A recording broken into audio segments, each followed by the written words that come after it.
Hello, great people. Welcome back to Global Happenings. Today, we're so excited to have you again. Finally, President Bola Ahmed Tinubu has clarified his stance on the controversial issue of subsidy removal. Don't forget that during his inaugural address at Eagle Square in Abuja yesterday, President Tinubu had declared that there would be no longer petroleum subsidy regime. According to him, he said that it was gone, that the years and the days of fuel subsidy is off. And according to him, also he said that it will be redirected towards vital sectors such as infrastructure, education, healthcare, and job creation, and that has caused a lot of reactions from Nigerians. Most people are looking at him as one who is not really interested. But today, he has decided to clarify the issue. I'm going to read in detail his full statement on his position on the fuel subsidy removal, because as I'm talking to you, Nigerians are suffering. Today, most people are buying fuel for as much as 500, some even 750. But then, this is what the president had to say about the statement he made in his inaugural speech. According to the full statement, I read it. He said the public is advised to note that President Bola Ahmed Tinubu declaration that subsidy is gone is neither a new development nor an action of his new administration. He was merely communicating the status quo, considering that the previous administration's budget for fuel subsidy was planned and approved to last for only the first half of the year. Effectively, this means that by the end of June, the federal government will be without funds to continue the subsidy regime, translating to its termination. The panic buying that has ensued as a result of the communication is needless. It will not take immediate effect. Furthermore, President Tinubu was clear about his plan to rechannel the fund previously devoted to the payment of subsidies into better investment that will cushion the effects of the removal on the general public, especially the poor of the poor. This include, but is not limited to, investment in public infrastructure, education, healthcare, and job that will materially improve the lives of millions of Nigerians and increase their earning potentials. That was what President Bola Ahmed Tinubu said. But then Nigerians are still very unsatisfied with it. I feel that the president, the manner and way in which he made that statement, caused all the issues that we are currently seeing right now. Most Nigerians are of the opinion that that issue wouldn't have been spoken of that way. But then some still believe that what he said yesterday was already in his mind. Don't forget that one of the issues that he speaks continuously about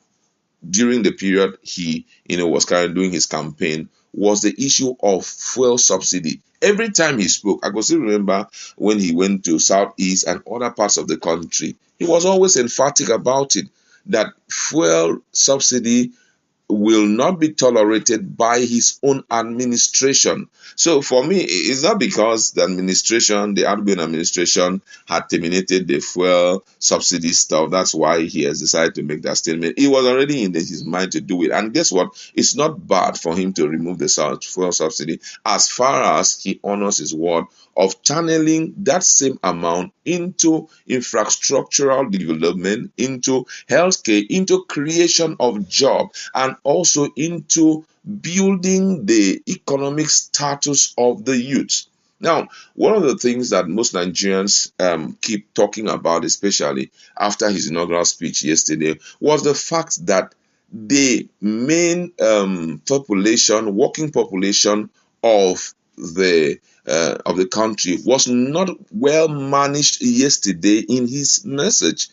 Don't forget that the people who are going to be running this economy, whether we like it or yes, is actually the youths. they are the people that will make the economy stand or make the economy fail. Already we've seen the level of brain drain that Nigeria is going through. So I feel that the president would have addressed that issue, especially the issue of that Jackpot syndrome when Nigerians are just leaving. It's not older people that are leaving, it's actually the youth that are leaving.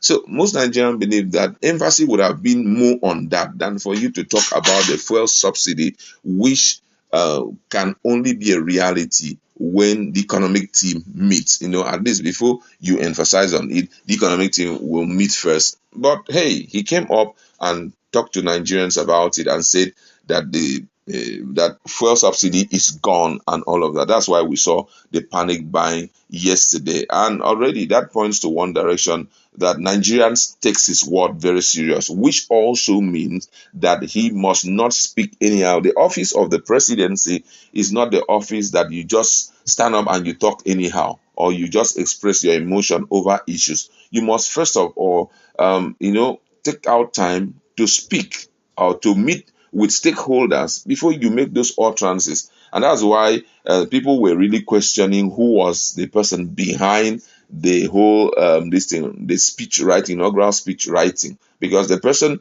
should understand what it means, what the office of the presidency really requires. I know that he may have, imputed one or two things and all of that, but then there's need for training, and I feel that with time he will be trained on how to deal with those issues and all of that. But it's good enough that he has come back to clarify his stance on this controversial issue, because right now, as I'm talking to you, Nigerians are facing the most difficult moment in the month of May. Don't forget that Bola Tinubu just came in, and at least for the first few days that he is in, Nigeria should be happy with latest development and what he's intending to do and all of that. But the fuel removal thing just made everybody to say, "Oh my God, if we are going to start this way, then the future seems to be very bleak." But then I feel that he should be given more time, to sit with those who are stakeholders and speak about it, and then prepare our minds towards the removal.